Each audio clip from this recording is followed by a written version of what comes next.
Bobby Maximus, show me a landfall deck. Don't worry, I got you covered. Welcome to Muscles and Magic the Gathering. I am Bobby Maximus. I already told you that. I am the Muscles, a.k.a. the world's most powerful nerd. That's an actual real title. It's on my Wikipedia. And these cards, these are Magic the Gathering, something that's been an enormous passion of mine for over 30 years. And today, like I said, no spoilers, we are here to talk about a landfall deck, and we're going to get right down to business. The commander that I chose for my landfall deck is, I think, the best landfall commander ever created. It's Aesi, the Tyrant of Gyre Strait. Check this serpent out. You may pay an additional land on each of your turns. Whenever a land enters the battlefield under your control, you may draw a card. I've said it before, I'll say it again. Card draw is one of the most important aspects to winning a commander game. I've actually isolated three things when you build a commander deck, right? Card draw, mana ramp, this deck's got tons of that, and tutoring. Those are the most important things. This guy is all about that card draw, so that's our commander today. Our Planeswalkers, we chose Ren and 7. All right, the +1 ability, reveal the top 4 cards of your library, put all land cards revealed this way into your hand and the rest into your graveyard. So a way to get lands faster. The 0 ability, put any number of land cards from your hand onto the battlefield tapped. Great for the landfall ability. The -3 ability, create a green tree vote creature token with reach and the creature's power and toughness are equal to the number of lands you control. You can see how this card fits in already. And then the final ability, return all permanent cards from your graveyard to your hand. You get an emblem with you have no maximum hand size, and that's important, so we're going to be drawing a lot of cards. And the greatest Planeswalker of all time, Oko, Thief of Crowns. +2, create a food token. The +1 ability, and this is nasty. Target artifact or creature loses all abilities and becomes a green elk creature with base power and toughness 3/3. And then exchange control of target artifact or creature you control and target creature an opponent controls with power 3 or less. So absolutely incredible Planeswalkers. Let's talk about our creatures now. And you know, landfall is huge in this deck. We have the Solemn Simulacrum. When this creature enters, you may search your library for a basic land card, put it onto the battlefield, tapped and shuffle. When it dies, you draw a card. There's that card draw feature. The Hull Breacher.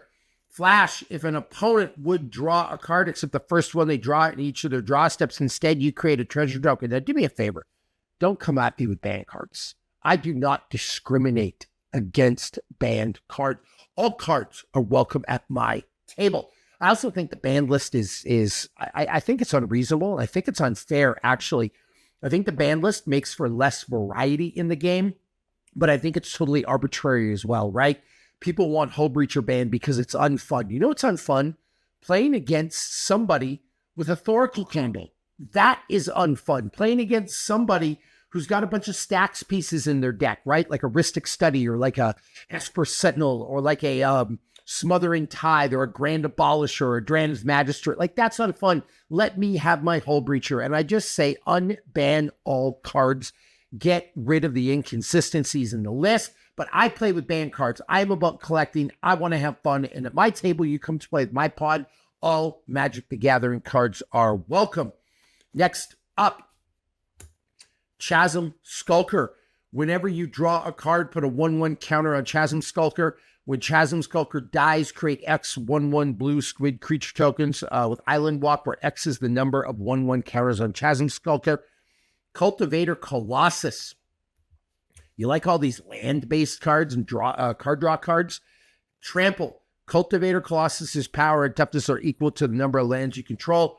When Cultivator Colossus enters the battlefield, you may put a land card from your hand onto the battlefield tapped. If you do, draw a card and repeat the process. Sylvan Safekeeper. Sacrifice a land. Target creature you control gains Shroud until the end of turn. And that actual sacrificing a land is going to be important because there's ways we can get lands back from our graveyard with this deck. So we can continue to get the landfall effect. The Fairy Mastermind. Flash, flying. Whenever an opponent draws their second card each turn, you draw a card, and then each player draws a card. Ledger Shredder. More card draw. Whenever a player casts their second spell each turn, Ledger Shredder connives. The Birds of Paradise, greatest mana ramp creature of all time. The Ancient Silver Dragon. Whenever Ancient Silver Dragon deals combat damage to a player, roll a d20. Draw cards equal to the result. You have no maximum hand size for the rest of the game. Bobby, did you say this was a landfall deck or a card draw deck? I mean, actually, it's kind of both. Triskaidekaphile.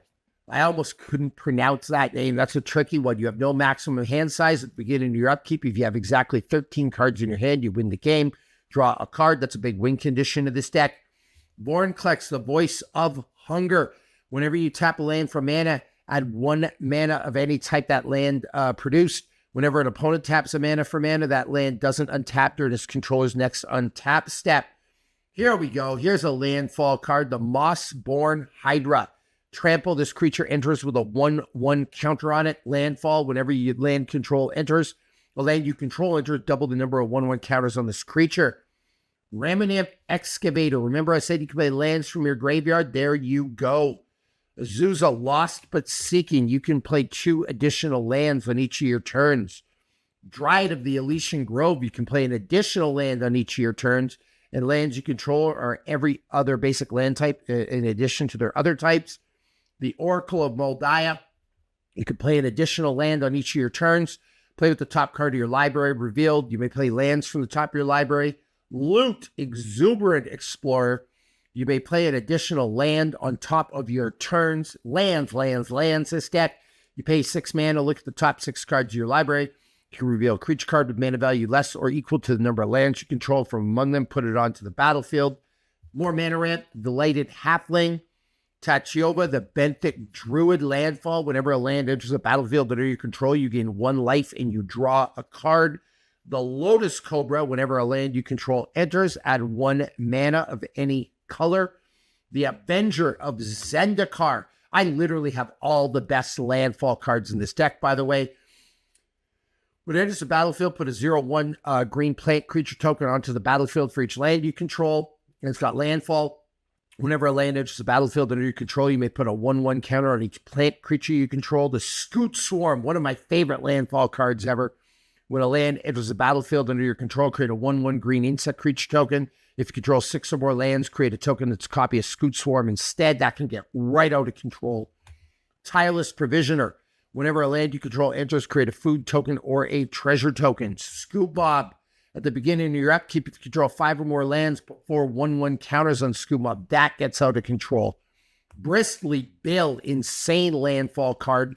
Whenever a land enters the battlefield under your control, put a 1/1 counter on a target creature. And then you can double the amount of 1/1 counters on each target creature you control. Or not on each target creature, on each creature you control. So this is absolutely a massive card. Prime Time. Whenever a Primeval Titan enters the battlefield or attacks, you can search your library for up to 2 land cards, put them onto the battlefield, tap, then shuffle your library. Again, get out of here with your banned card nonsense. Rampaging Baloths.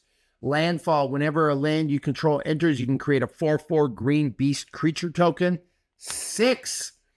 Whenever 6 attacks, mill 3 cards, put a land from among them into your hand. As long as it's your turn, non-land permanent cards in your graveyard have retrace.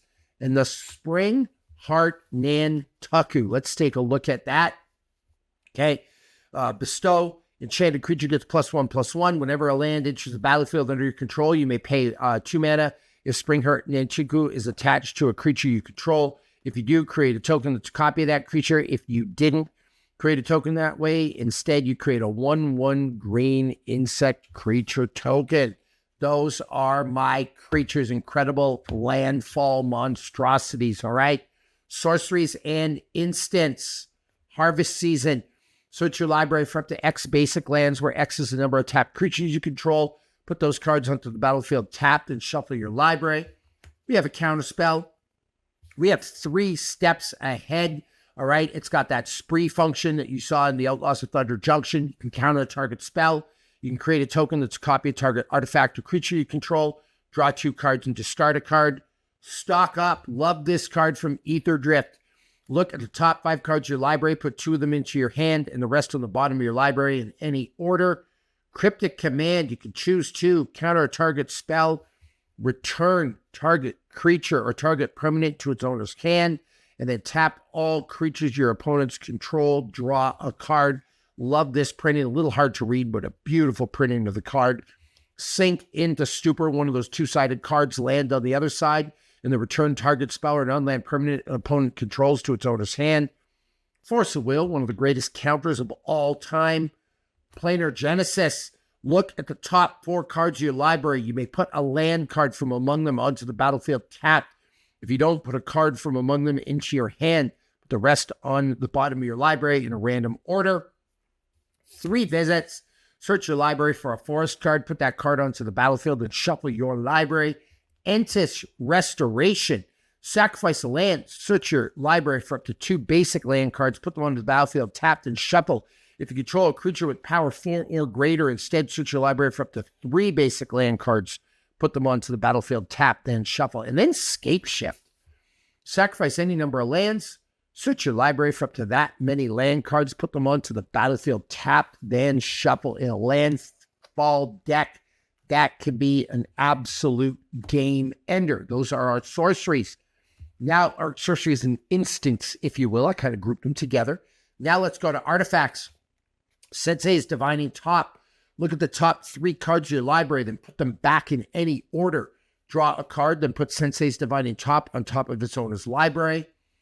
We have the Thought Vessel. You have no maximum hand size. Really important in this deck. And honestly, one of the most underrated mana ramp artifacts there is.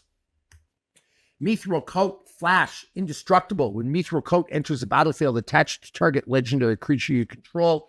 Equipped creature has indestructible.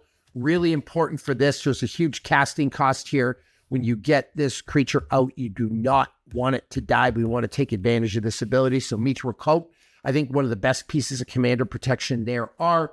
Speaking of commander protection, another one, the Lightning Greaves. It's got Shroud, can't be the target of spells or abilities.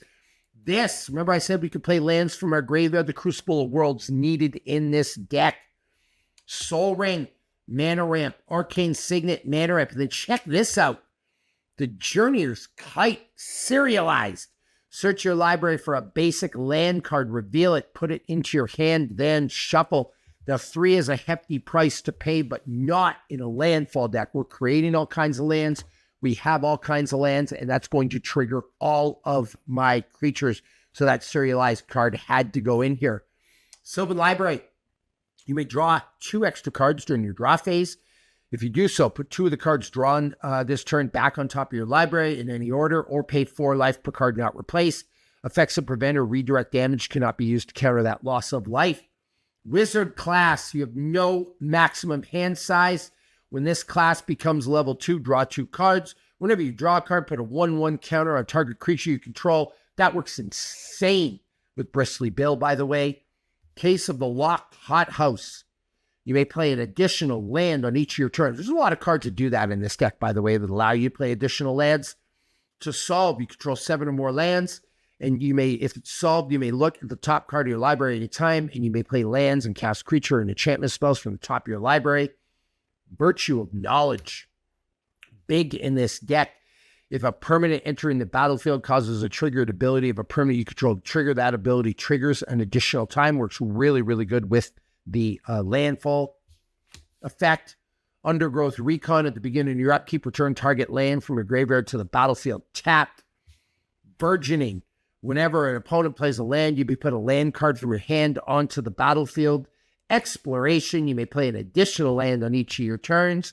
And then Prof's Eidetic Memory. When it enters the battlefield, draw a card. You have no maximum hand size. Really important in this deck. I think we have like 8 or 9 cards that do that. And at the beginning of combat on your turn, if you've drawn more than 1 card this turn, put X 1/1 counters on target creature you control, where X is the number of cards you've drawn this turn, -1. So a lot of 1/1 counters in this deck, a lot of card draw, a lot of landfall. I think it's an absolutely amazing deck. Now, we got to talk about lands. We're going to go over the boring lands first. I say they're boring, but they're actually, and I'm going to see how many lands I have in this deck. I'm just looking at my Mox Field right now. I say lands are boring, but a lot of times they are the most important part of a commander deck. In this deck, normally I run like 36 to 38 lands. This deck, because it is landfall, actually has 40. So if you're a fan of pretty, basic lands. We have a bunch in here. I try to put the best lands I have available in my decks. So we have a bunch of amazing basic lands, blue and green. All right. Sometimes you'll see little Easter eggs hidden in there from sets I like or things like that. And now let's talk about the non-basic lands because those are really important. First one here from Ether Drift. And I actually love the Ether Drift set. Some people didn't. Like, that's the general sentiment around the internet. But I absolutely loved it. I thought it was gorgeous. I thought it was beautiful. It reminded me of Kaladesh in Ways and Ether Revolt, which are two of my favorite sets of all time. But the Willow Rush Verge, you can add a blue or a green. Seagate Restoration. Draw cards equal to the number of cards in your hand plus one. You have no maximum hand size for the rest of the game. And on the other side, it's a land.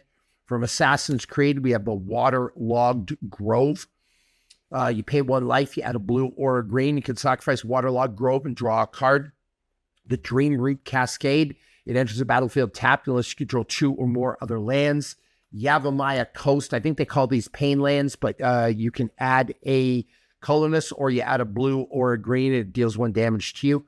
Command Tower, greatest commander land of all time. Reliquary Tower, no maximum hand size. We needed that again because this isn't just about landfall. It's about card draw, right? The Hedge Maze, underrated set, murders at Karlov Manor, enters the battlefield tapped. When Hedge Maze enters the battlefield, surveil 1. That means you can look at the top card of your library. You may put it into your graveyard. All right. If it's a land and it goes into the graveyard, it might mean that we can put it back into play with some of these cards. So great card in this deck. The Shire enters the battlefield tapped unless you control a legendary creature at a green. And then you can tap an untapped creature you control to create a food token. The Misty Rainforest, pay 1 life, sacrifice Misty Rainforest, sacrifice your library for a forest or land card, then put it into the battlefield. If this goes to the graveyard, you can absolutely abuse this with a Crucible of Worlds. Shire Terrace, sacrifice Shire Terrace, switch your library for a basic land card, put it on the battlefield, tap, then shuffle. Again, this is completely abusable in this deck. Myriad Landscape, again, completely abusable in this deck. Sacrifice Myriad Landscape, search your library for up to 2 basic land cards and share a land type. All right, next up, Evolving Wild. Sacrifice Evolving Wild, search your library for a basic land card, put it onto the battlefield, tap, then shuffle. Again, one of those sacrifice type lands, completely 100% abusable in this deck. Again, same kind of thing. Sacrifice it, search your library for a basic land card. Abusable in this deck. And again, there's all kinds of stuff in this deck, like the Ramadev Excavator, like Crucible of Worlds, that help me bring stuff back from my graveyard. But it makes these sacrifice lands extremely abusable in this deck. All right, especially if the game goes a little bit long. This gets really nasty. Speaking of abusable cards in this deck, the Buckleberry Fairy, legendary land, add a blue mana, return Buckleberry Fairy to its owner's hand. Imagine how many times you can abuse that in a landfall deck. Absolutely insane.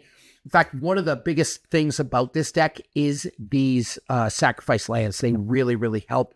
And let's look at them. We have 1, we have 2. I wouldn't call this a sacrifice land, but you can put it back into your hand, so I'll put it into the same category. 3, 4, 5, 6.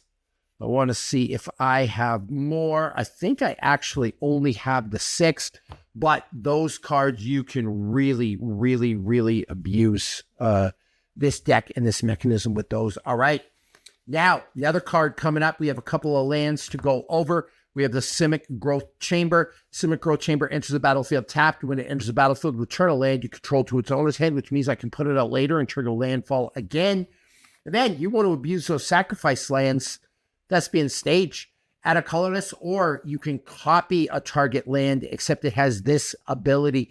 You could do a lot of damage with the Thespian Stage in this deck. In this deck, like I said, Aesi, Tyrant of Gyre Strait. You may play an additional land on each of your turns. When a land enters the battlefield, you could draw a card. So this is about card draw. It is about lands, and it is about counters. Now, before we go, a couple pieces of metadata you want to know. The mana value of this deck is 183. I use mana value when I build decks. If you want to build a supremely competitive deck, you want the mana value to be under 200. That means it's going to move fast and furious. What's total mana value? It's all these symbols on your cards counted together. A land has a mana value of 0. So the total mana value of this deck is 183, like I said, which it means it's one of my faster moving decks. Now, can you build a competitive deck that's over 200? Yes, it's just a little harder. Under 200 is my gold standard for my most competitive decks, all right? I also have 40 lands in here because it's a landfall deck. And for a landfall deck like that is, some people might think that's a little light, but because I have those sacrifice lands, I'm okay with it. And it's not just landfall this deck. There is some card draw and some counters. The optimal number of lands, I mean, people go back and forth with this. Normally, I'll have 36 to 38 lands in a deck. I put 40 for my landfall deck. Some people say I should add more. I'm not sure what you think about that. Please do me a favor. Put your comments in the comments below. I would love to see how many lands you recommend for a deck, for a normal deck and a landfall deck in the comments below. In this deck, I'll tell you, it's my 56th commander deck. Well, it's not my 56th. I built this before. I have 56. Let me be clear. I have, as I film this, 56 complete commander decks. My goal is to display them all on YouTube, but not only that, I'm really trying to get to 100 decks. That's the goal. 100 decks like this. And this deck's pretty good. It's worth $976. It's a bracket 3. It's got 2 game changers on it. Yes, I have a couple of banned cards, but I play with banned cards. My goal at any rate is to get to 100 commander decks, and you can help me get there. How are you going to help me? Subscribe. That's number 1. Hit that bell, subscribe, turn your notifications on, share the channel with everybody you know, because this is the number 1 place for deck tech on the internet. And by the way, this is the realest Magic the Gathering channel that you'll ever see. There's no proxies. There's no graphics on the screen. These are all real cards that I actually own in all my commander decks. You go to my Moxfield link and look at all my commander decks. They live and breathe in real time. So the realest Magic the Gathering content in the world. So you can help me get to 100 by sharing this channel with everybody you know in the quest to 100 decks. So thank you for stopping by, and I'll see you for another episode of Muscles and Magic the Gathering.